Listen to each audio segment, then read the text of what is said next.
Yes. Buenas tardes, mi nombre es Deisy Alejandra Rodríguez Soto. Vamos a hacer, junto con mi compañera Angie Caterine Malagón Guerrero, la actividad del paso 3, que es de procedimiento de determinación de parámetros del agua. En este caso, vamos a hacer las pruebas de laboratorio que escogimos, que es alcalinidad total en el agua por electrometría. Para esta prueba vamos a utilizar los siguientes materiales y los siguientes reactivos, que como se muestran en la imagen. Voy a explicar el diagrama de flujo, o sea, el procedimiento para el laboratorio. Acá nos indica que debemos determinar la normalidad del ácido, primero que todo, y para esto vamos a verter 5 milímetros de solución de carbonato de sodio en un vaso de precipitado. Este valor de 5 milímetros lo vamos a tomar como el valor 1. Completar a 100 mililitros con agua destilada y luego llevarlo a la bureta con el ácido que vamos a normalizar, en este caso el ácido sulfúrico. Luego se debe titular a un pH de 4,5, o sea, debemos hacer que esta muestra llegue al pH 4,5, agregando gota a gota el ácido. Luego de esto, debemos tomar el valor del volumen que se gastó en este proceso, del ácido que se utilizó.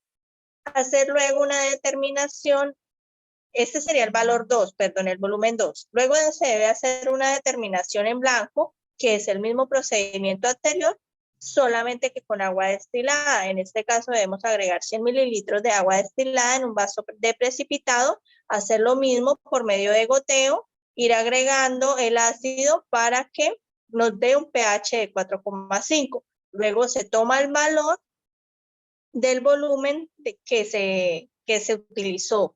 Entonces, este sería el volumen 3.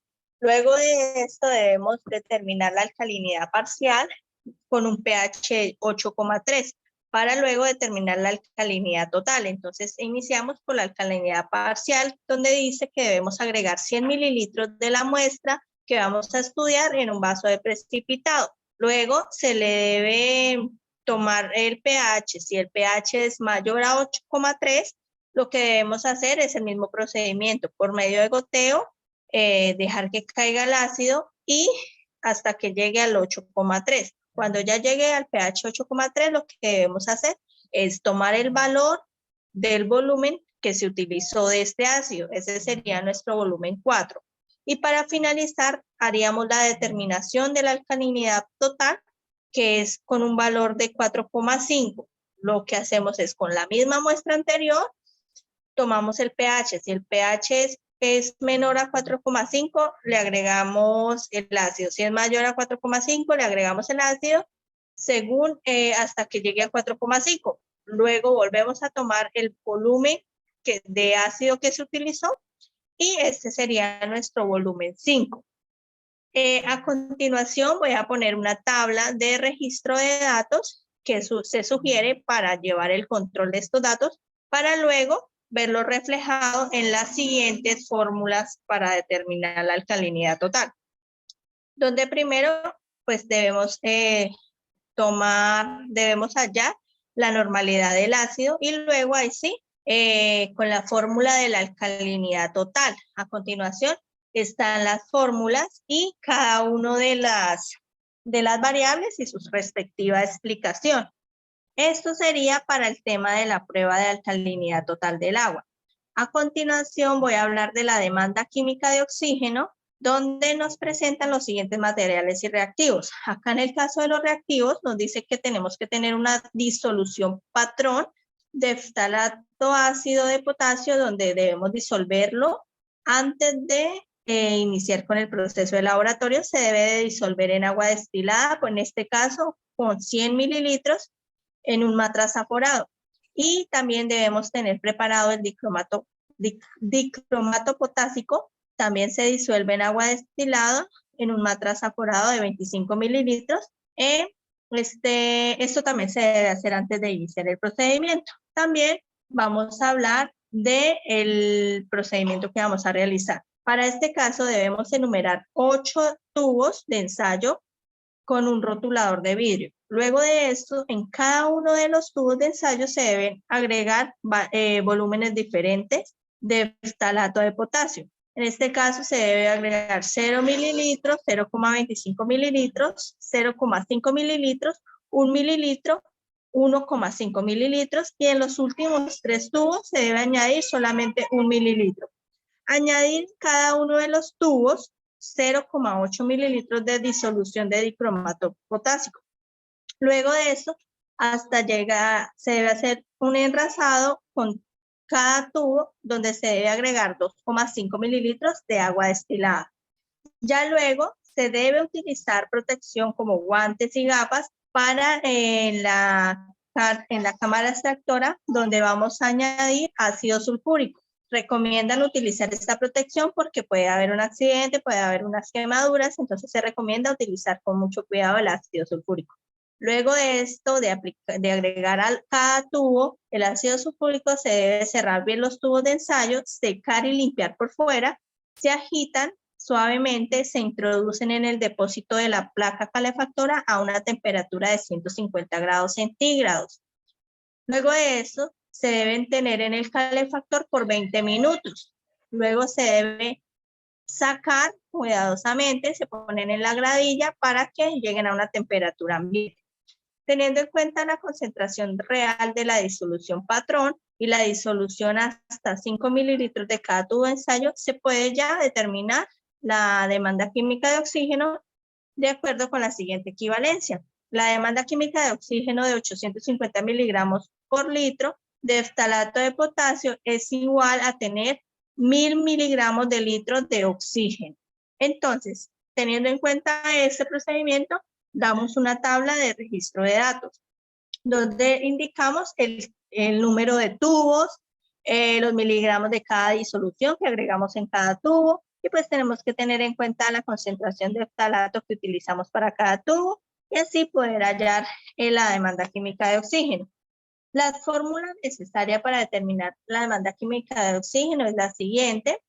Y pues esto sería hasta aquí el tema de estas dos pruebas. A continuación, sigue mi compañera Angie. Buenas noches, a mí me tocó la demanda bioquímica de oxígeno.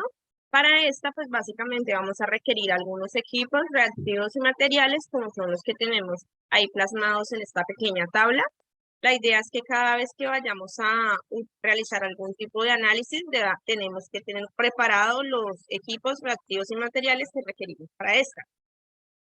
El procedimiento básicamente en la demanda química de oxígeno está en la preparación de la dilución. Entonces debemos llenar una garrafa de agua con agua destilada y airear por 2 horas con el fin de oxigenar, tomar la temperatura de esta disolución y que debe estar entre 20 a 23 grados centígrados.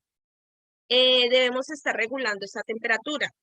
Para esto, pues se está midiendo con el oxímetro. La idea es que siempre la temperatura llegue a un 19 grados centígrados. Una vez esté en esta temperatura, se dejaría quieta.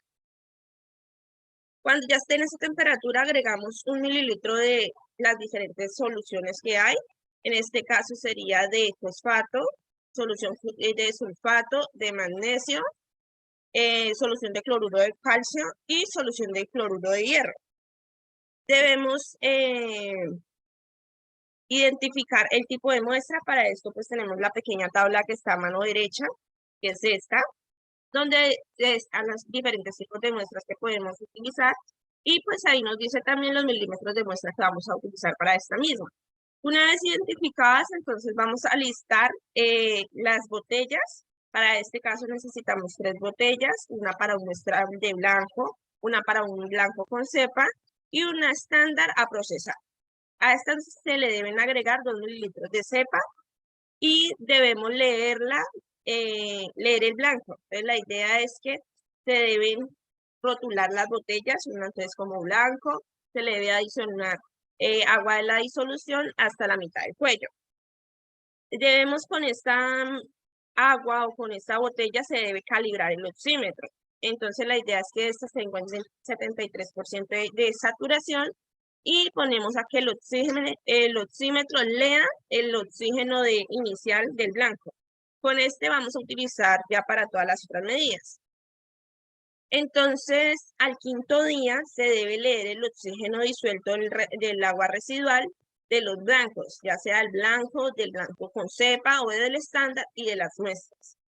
Una vez teniendo esto, entonces se realizará la lectura del blanco con adición de cepa y se debe rotular 3 botellas, una como blanco más cepa y con las fechas de análisis.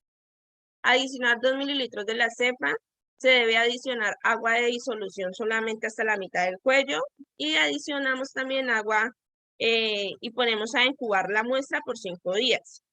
Al quinto día se lee el oxígeno disuelto residual y iniciamos el procesamiento de la muestra. Después de haber establecido la cantidad de la muestra, de acuerdo a las disoluciones, se debe agitar para homogeneizar todo. Para esto, pues, nos podemos apoyar con un vaso precipitado. Y ajustamos el pH. La muestra debe estar entre 6.5 y 7.5. Para esto utilizamos ácido sulfúrico o hidróxido de sodio. Y se debe dosificar con una pipeta con el fin de aplicar de a pocas gotas. Debemos alistar 4 botellas de Winkler y rotularlas. Siempre se debe rotular con la fecha, se debe colocar el tipo de muestra y la disolución que tiene correspondientemente.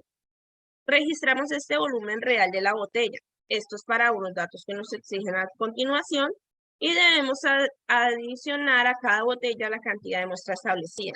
Se adiciona 2 mililitros de cepa. Se debe adicionar agua solamente hasta la mitad del cuello y leer el oxígeno inicial de las 4 botellas. Dice que luego tenemos que medir el oxígeno disuelto inicial hasta que haya descendido a menor de 6. Preparar otra botella utilizando para el volumen de muestra menor. Y se debe registrar los datos y luego procedemos a incubarlo por 5 días. Al quinto día se lee el oxígeno disuelto residual y ya con este último dato vamos a calcular la demanda bioquímica de oxígeno con todos los datos ya obtenidos.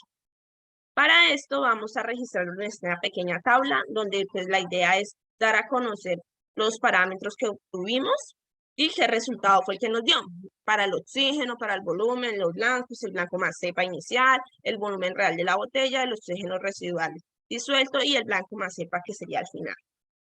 La idea es que con los datos de la tabla vamos a reemplazar esta pequeña fórmula, que es muy sencilla. Vamos a tener el oxígeno disuelto inicial, menos el oxígeno de la disolución sobre el volumen de la líquula y por el volumen total. El otro tema que escogí fue el de sólidos suspendidos totales, pues para estos también requerimos algunos elementos o equipos de trabajo. Entonces estos son los equipos que vamos a utilizar y la idea es adecuarlos o tenerlos listos antes de hacer la actividad. Este es el procedimiento que vamos a utilizar, es un procedimiento básicamente repetitivo. La idea es que vamos a preparar el disco, entonces debemos marcar la cápsula de aluminio con el número de forma consecutiva. Colocar el disco sobre un soporte con el rado riguroso hacia arriba y lavar el disco 3 veces sucesivamente con 20 mililitros de agua. Dejar el vacío durante 1 minuto y adicionar para secar. Retirar el disco y colocarlo dentro de la cápsula de aluminio correspondiente y secar el conjunto. Entonces, para secarlo vamos a utilizar un horno que debe estar precalentado a 105 grados centígrados por 1 hora. Y de ahí continuamos a llevar el conjunto a un desecador y dejar enfriarlo aproximadamente por 15 minutos. La idea es que tenga una temperatura ambiente.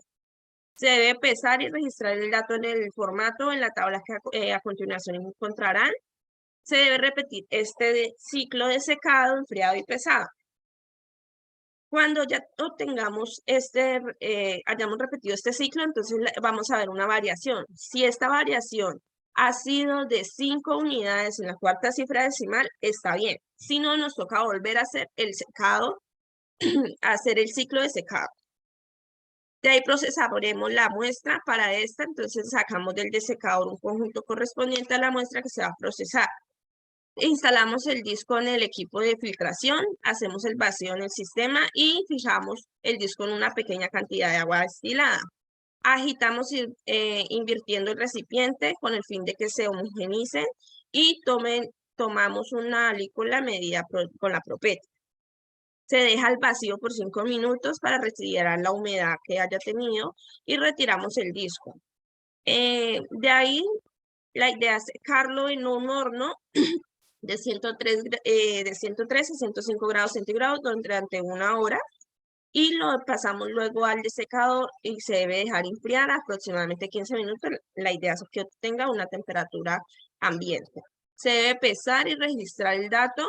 Repetimos nuevamente el ciclo del secado, enfriado, pesado y registrar el peso. Si obtenemos la variación de los 5 unidades en la cuarta cifra decimal, terminamos ahí. Si no, volvemos a repetir el ciclo del secado. Por último, ya debemos almacenar la agua residual en cuartos fríos, entonces para esto pues se lo entregamos a la persona encargada. Esta es la tabla que les hablaba, donde vamos a colocar algunas cositas. La idea es colocar la tara 1, la tara 2, el volumen de la muestra filtrada, el peso 1 y el peso 2, para poder reemplazar los datos en esta fórmula. Esta fórmula es la que vamos a obtener para poder saber cuáles son los sólidos suspendidos totales y básicamente reemplazar datos. Entonces, peso final menos el peso inicial por 1000 dividido en el volumen de la muestra filtrada. Entonces, eso sería todo. Muchas gracias.